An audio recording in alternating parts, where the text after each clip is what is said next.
दोस्तों महाराष्ट्र से एक बहुत बड़ी खबर देने जा रहा हूं और ये बड़ी खबर जुड़ी हुई है महाराष्ट्र के डिप्टी सीएम अजीत पवार से। जी हां दोस्तों, अजीत पवार का एक बड़ा कबूलनामा सामने आया है और उन्होंने माफी भी मांगी है। लेकिन किस बात का कबूलनामा, क्यों माफी मांग रहे अजीत पवार और साथ ही साथ उद्धव ठाकरे की शिवसेना ने क्यों अब इस्तीफे की मांग शुरू कर दी है। जी हाँ दोस्तों, लाडली बहन योजना को लेकर के एक बड़ी खबर देने जा रहा हूं जिसको लेकर के माहौल महाराष्ट्र का इस समय गर्मा गया है। नमस्कार दोस्तों, मेरा नाम है मनीष कुमार सिंह और आप देख रहे हैं 4 PM महाराष्ट्र।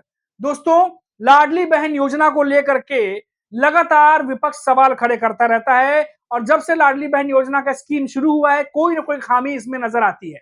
खासतौर से विधानसभा चुनाव के बाद से तो लाडली बहन योजना लगातार निशाने पर है विपक्ष के, सरकार की नीतियों की वजह से। और आपको बता दें कि जो खबर मैं आपको देने जा रहा हूं बहुत बड़ी खबर है दोस्तों। देखिए, आपको बता दें कि इन घटनाक्रमों के बाद जो तमाम खामियां कभी ना कभी आती रहती हैं, जो औपचारिकता थी वो पूरी नहीं की गई या जो क्राइटेरिया था या जो भी नीतियां थी उसके बाद देखा गया कुछ ना कुछ सवाल हमेशा उठते रहते हैं। अब अजीत पवार ने सार्वजनिक रूप से स्वीकार किया है कि इस योजना को लागू करने में गलती हुई थी।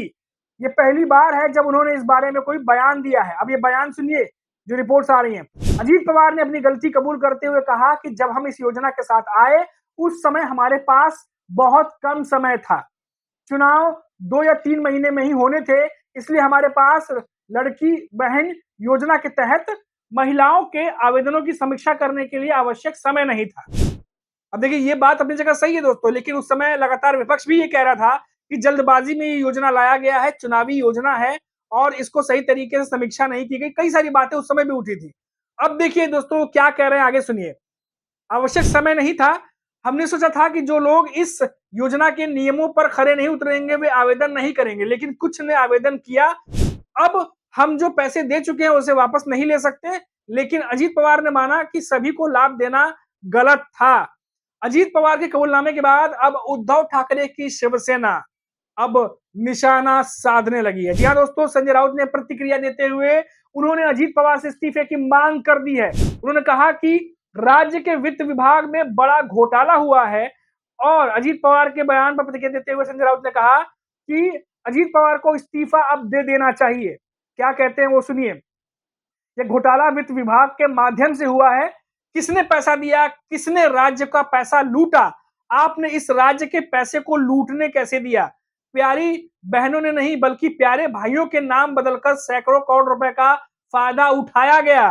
सरकारी कर्मचारियों ने भी इसका फायदा उठाया और आपने इसे लेने दिया। यानी बहुत सारे बड़े घोटाले की बात अब उद्धव ठाकरे की शिवसेना की तरफ से संजय राउत उठा रहे हैं। तमाम पैसे जो बांटे गए, अब इनका इशारा है कि बहुत सारे फर्जी नाम बने, बहुत सारे जो लोग इसमें कैटेगरी में नहीं थे उनका नाम डाल करके पैसे बांटे गए। एक बड़ा फर्जीवाड़ा है जो उद्धव ठाकरे की शिवसेना की तरफ से कहा जा रहा है। और सबसे बड़ी बात कि आपने ये फर्जीवाड़ा, ये घोटाला होने दिया, ये सवाल उठा रहे हैं और अब निशाना साधते हुए इस्तीफे की मांग उद्धव ठाकरे की शिवसेना के नेता संजय राउत कर रहे हैं। अब देखिए दोस्तों, आगे उन्होंने कहा है कि आपने जांच नहीं की, आप जानते थे लेकिन आपने जांच नहीं की क्योंकि आपको वोट चाहिए थे। ये लूट वित्त विभाग के माध्यम से हुई है, इसका प्रायश्चित किसे करना चाहिए। अब ये बड़ा सवाल जो है वो संजय राउत उठा रहे हैं दोस्तों। अब ये पहली बार नहीं है दोस्तों। अब देखिए, साल 2024 के विधानसभा चुनाव के बाद से ही लगातार ये बात उठ रहा है कि क्या लाडली बहन योजना भविष्य में भी शुरू रहेगी, क्या ये चलती रहेगी। क्योंकि जब वादे किए गए थे उस दौरान कहा गया था कि 2100 रुपए जो है वो कर दिया जाएगा, धनराशि बढ़ा करके पुरजोर तरीके से मायावती के नेताओं ने कहा था। लेकिन 2100 तो दूर, कई सारे कैटेगरी में जिन महिलाओं के नाम नहीं बैठे फिट कैटेगरी में नहीं हुए उनके नाम बाहर कर दिए गए। करीब करीब 9 लाख महिलाओं के नाम बाहर किए गए, ये खबर आई। उसके अलावा कहा गया कि बहुत सारे ऐसे लोग हैं जिनको ये लाभ नहीं मिलना चाहिए था, उन्होंने लाभ उठाया, जैसा कि मैंने अभी बताया आपको। लेकिन क्या ये बातें पहले नहीं होनी चाहिए थी? क्या चुनाव के दौरान इस तरीके के नियम लाना, जहां पर गलत तरीके से किसी को भी पैसा दिया जाए, कोई भी गलत तरीके से पैसा सरकार से ले ले, क्या इसकी समीक्षा नहीं होनी चाहिए थी? उस समय इतनी जल्दबाजी चुनाव को लेकर के सरकार ने क्यों दिखाई, क्यों इस योजना को लेकर के आया? अब यही देखिए, संजय राउत इन सब सवालों को खड़ा कर रहे हैं। अब ये भी खबर आया है दोस्तों बीच में कि महायुति सरकार के द्वारा जो महिलाएं रिटर्न इनकम टैक्स वगैरह भर रही हैं, उनकी भी कुछ लिस्ट मांगी गई थी, ये खबर आई थी, ताकि ये पता चल सके कि अभी जिनको इस योजना का लाभ मिल रहा है, क्या उनमें भी कुछ ऐसे लोग हैं जिनको वो लाभ नहीं मिलना चाहिए, उससे क्या और भी कम किया जा सकता है नाम। तो इन तमाम चीजों का जांच पड़ताल जो है वो सरकार अब कर रही है, उन नामों के बारे में अब पता लगा रही है। लेकिन आप सोचिए दोस्तों कि ये लोकसभा चुनावों के बाद से ही इसकी तैयारी शुरू कर दी गई थी और 2-3 महीने पहले इसको शुरू किया गया और धड़ल्ले से जो है वो किस्तें जो है वो बांटी गई और हालांकि इसका असर विधानसभा में चुनाव में देखने को मिला, मायावती सरकार वापस आ गई।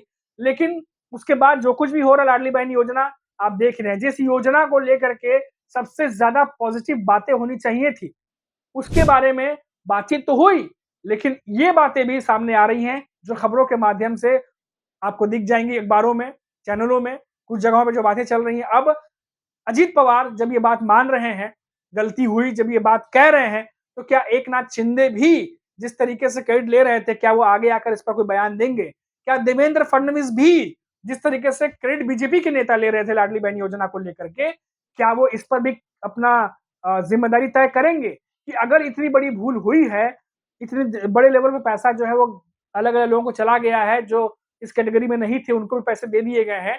जैसा कि अब इसको घोटाले का नाम जो है वो महाविकास आघाड़ी के नेता दे रहे हैं, तो क्या इसकी जिम्मेदारी भी बीजेपी के नेता लेंगे? क्या एकनाथ शिंदे लेंगे? ये अपने आप में बहुत बड़ा सवाल है। हालांकि अजीत पवार इससे घोटाले का नाम नहीं दे रहे, लेकिन जो जो बयान है उनका, उससे साफ मालूम चल रहा है कि काफी गड़बड़ियां हुई हैं, काफी चीजें गड़बड़ हुई हैं और जल्दबाजी में तैयारियां नहीं की गई उस समय मायावती सरकार की तरफ से, इसीलिए तमाम चीजें जो है वो अब सामने आ रही हैं। अब बात जांच की हो रही है, बात हो रही है कि इनकम टैक्स से नाम लिस्ट निकलवाएंगे, बात हो रही है कि जो महिलाएं हैं जिनको की ये जो किस्त मिल रही है, उनके बारे में सरकार जांच करवाएगी। लेकिन अब जब ऑलरेडी विधानसभा चुनाव को हुए ऑलरेडी इतने महीने निकल गए हैं, 5-6 महीने से ज्यादा, ऊपर से उस लोकसभा चुनाव के बाद ये स्कीम आ गई थी, तो इतने समय तक जो तमाम चीजें हुई, इसके बारे में क्यों नहीं चर्चा हो रही, क्यों नहीं इसके बारे में बातचीत हो रहा कि आखिर इतना बड़ा लूपहोल या कहीं एक तरीके से जो चीजें सामने आई हैं वो क्यों आई हैं, कौन है उसका जिम्मेदार, कौन लेगा अपने ऊपर जिम्मेदारी, क्या उस पर भी कोई जांच नहीं होनी चाहिए? अब ये सवाल उद्धव ठाकरे के शिवसेना के नेता संजय राउत पूछ रहे हैं। तो ये जो डिटेल थी महाराष्ट्र से एक बड़ी खबर, वो हमने आप तक पहुंचा दी। अभी के लिए इतना ही। आप देखते रहिए 4 PM महाराष्ट्र। नमस्कार।